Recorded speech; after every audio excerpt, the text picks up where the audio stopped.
What's going on YouTube? NorCalGamerz here, bringing you guys another video, and this is going to be part of a new series called How to Become a Pro Sniper in Destiny. This series is going to be about teaching the main focus and basics of sniping to all the way to the advanced techniques that all the streamers use across the world. Now myself, you might not know me from my small channel, but I have been playing Destiny for a very long time, as well as playing sniping as many times in year 1 and year 2 and many such others. Plenty of experience in trials and the Iron Banner. Plenty of experience, so there's plenty of reasons why you should trust me in these videos if you guys have any concerns about that. But I hope you guys enjoy this series, and hopefully it does what it does and it teaches you to be a better sniper and better maneuver maps and get those awesome precision kills on people.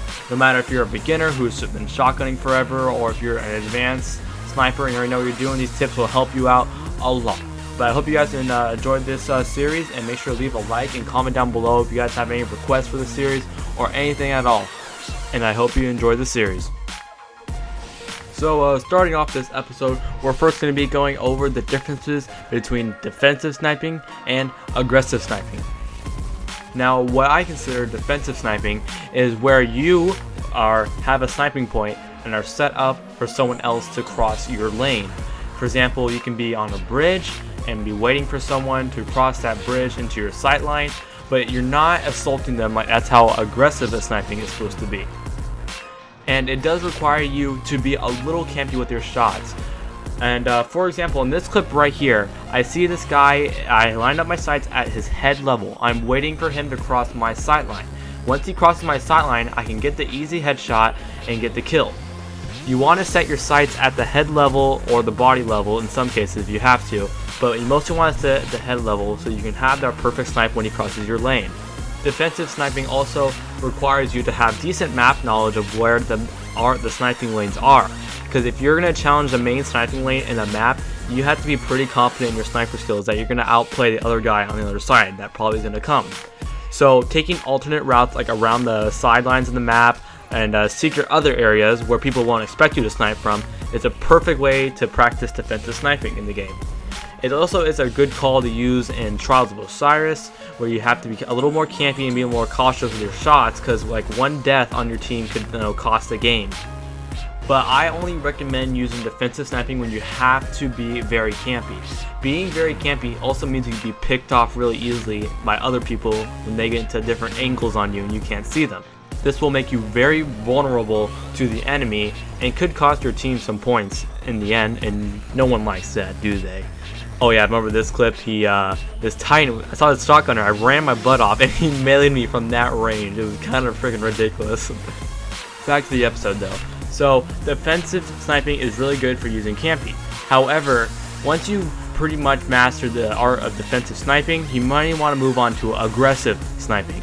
Aggressive sniping is pretty much challenging other people who are in campy spots and peeking around corners and making sure you get the first shot on the person that comes. Now, some stuff still applies to aggressive sniping from defensive sniping, such as like putting your sight line at head level at all times so you can get the easily shot on someone. Now right here, I was trying to no-scope this guy, and this other guy just picks him off. Now I see this guy, so I line up my head level, but I see that my sight line is not exactly on his head, and he's shooting at me right now. So I need to hit the body shot and then convert to my primary really quick to get the kill. Now, I'll talk about body shotting and sniper shotting later in the episode. But back to aggressive sniping is that you mainly just want to always be the first one to challenge. And you never ever want to double peek on a sniper lane. Because if you double peek when you go to challenge someone, you're going to get sniped 99% of the time. Now, I see this guy, he sees me, I have a sniper ready, and I have my sight line set up. He decides to peek out and challenge me, even though I have my sights already lined up. And if he does this, then he's going to get sniped very easily, which I do right here in this clip. If he were to rotate the map or shade step or blink out of the sniper lane, then I couldn't have got him. He could have got a different angle on me and I would have been at a disadvantage. Now in this clip, I see this guy is trying to challenge this guy in the back who's trying to camp. Now I know he has a sniper, so I'm going to prep my sniper and I'm going to go for his body because he's already primed. And if I stay in that sniper lane any longer, he's going to get the snipe on me because he's doing defensive sniping. But since I pushed him, he was at a disadvantage and I could easily get the pick on him. because he didn't know when I was going to peek and challenge him, but I knew when I was going to challenge him, and that made him at the disadvantage. And don't mind all my notifications coming up, it's just my friends joining my party and leaving my party and all that good stuff. And Destiny players usually tend to get on snipers who just use a body shot and go for the primary kill, and I say no to that, because it's just a thing that's going to happen when you're trying to snipe and practice. Because sometimes even the best snipers in Destiny still hit body shots, and it's going to happen to everyone who snipes. So you always have to get used to, if you hit a body shot, don't panic and go for another sniper shot. Pull out your primary and spray it down to clean up your kills.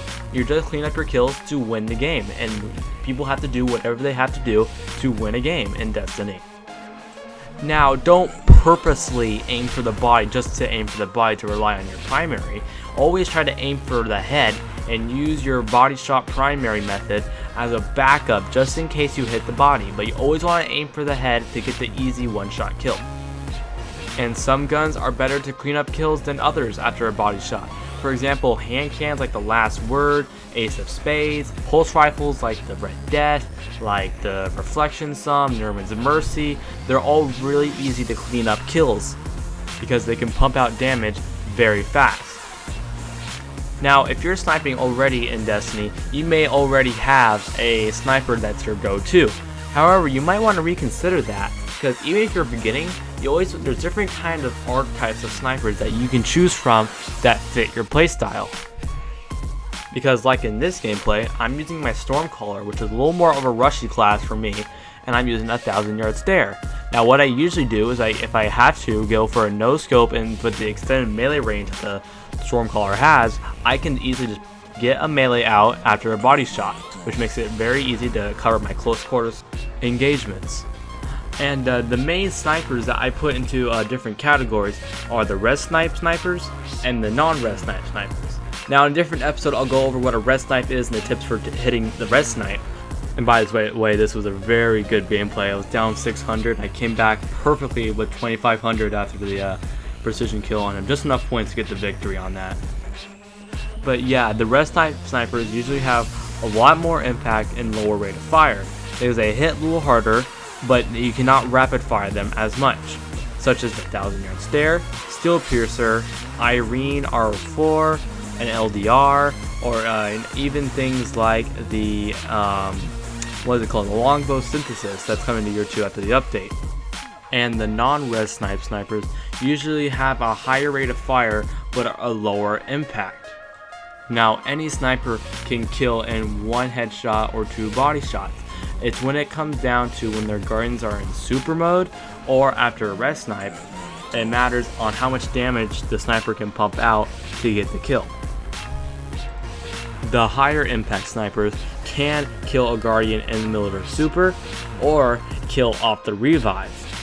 The lower impact snipers are going to require 2+ headshots in order to kill, and by that time, whether in their super or off the revive, they'll be getting away and you won't be able to get the kill. Now in my opinion, if you're starting off sniping, I would prefer that you run a low impact sniper. It's more forgiving when you hit a body shot because you can either A, go to your primary, or B, just hit a second body shot because the rate of fire is so high. So snipers such as the Wailerand's March or the Glass Parametry, the Trial Sniper, not sure how to pronounce that. So basically all the low impact snipers in the game. But once you get more practice and more experience with low impact snipers, then move on to ones with higher impact, such as the 1,000-yard stare or the LDR. Those snipers will reward you much more for your precision headshots and help you much more in skirmish and when you see a guardian in their super. They allow you to challenge the people in their super and hit off the revive, which could help out your trials team a whole bunch. But in the end, it all comes down to personal preference and your playstyle on which archetype of sniper you want to get good at and practice with when sniping. But that's going to about wrap it up for this episode of how to become a better sniper in Destiny. I hope you guys enjoyed this series, and be sure to stay subscribed to my channel for episode 2 is going to be coming soon with brand new tips that's going to help you out a lot when you're sniping. And be sure to comment down below if you have any other questions about sniping in Destiny, or any special requests you want me to do for this series. But yeah, that's gonna about wrap it up. Make sure to rate, comment, and subscribe to my channel, and I will see you guys in the next video.